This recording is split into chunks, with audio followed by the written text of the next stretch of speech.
Hello, everyone, and welcome to episode 18 of Impact Makers.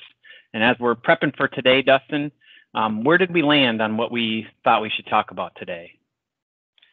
We discussed the importance of confidence when you are looking to get more into advisory and consulting relationships with your clients. So confidence and having conviction in what you believe. Okay, yeah, let's dive into that. And as with a lot of things that we do, let's provide some definition and context around it. So when we talk about confidence, are you along the lines of kind of fake it till you make it, or are you thinking something different? No, I think well, everyone has a certain point to a certain point. Fake it till you make it when you're just starting out, right?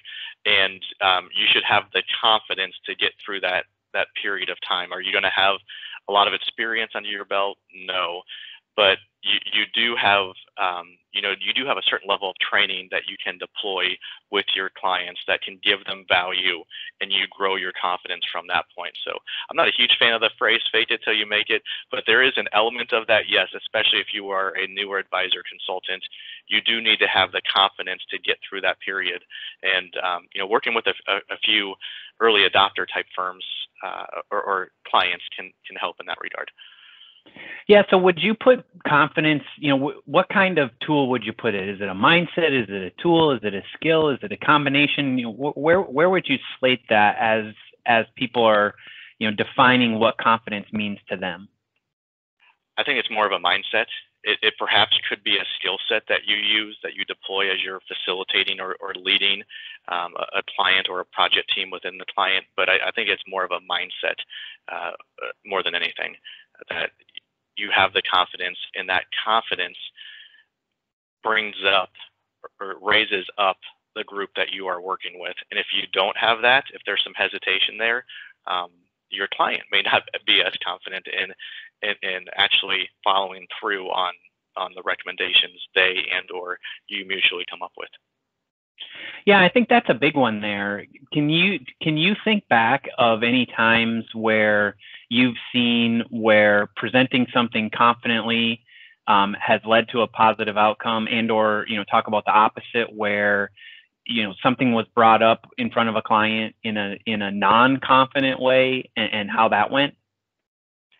Yeah, I mean, you and I see it all the time in terms of, and we get feedback a lot that when we have a strong conviction in seeing how an idea can be implemented, and we help our team and our team leaders have confidence in actually following through with that, it leads to a lot better outcomes. And so I would say that does play out in a lot of projects that you and I do together. On the flip side, it's of when it doesn't pan out. I've seen it from time to time. Sometimes it just requires someone on the team with confidence to step up.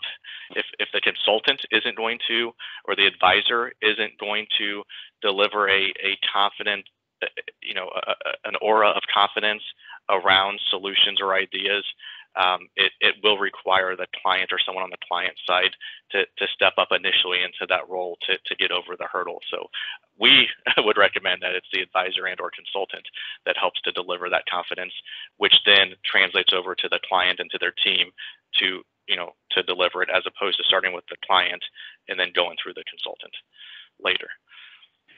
Yeah, I agree with that.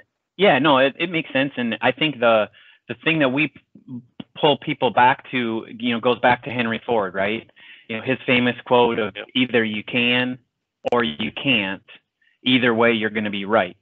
And so do you want to leave people with, kind of a further definition of that, or dive into that a little bit more to leave them with, that confidence kind of thought that they can leave themselves with, and empower them to be more confident in the consulting and advisory level work that they're doing with clients? Yeah, I mean, I would just piggyback off of that Henry Ford quote, and we use that a lot as a mindset with our project teams. Is if you have the mindset that it can be done, it will get done. If you have the mindset of you're unsure, it most likely will not get done. And so we really work hard, and we would encourage you to work hard as you're advising your clients and working with project teams to help them positively impact their performance, that you help translate that confidence to them through getting them to think this can be done and it will be done. It's a mindset. Absolutely. So thanks for diving in on confidence today, and hopefully, our listeners out there, can take a couple of these tidbits and, leverage how confidence can help them do more for their clients.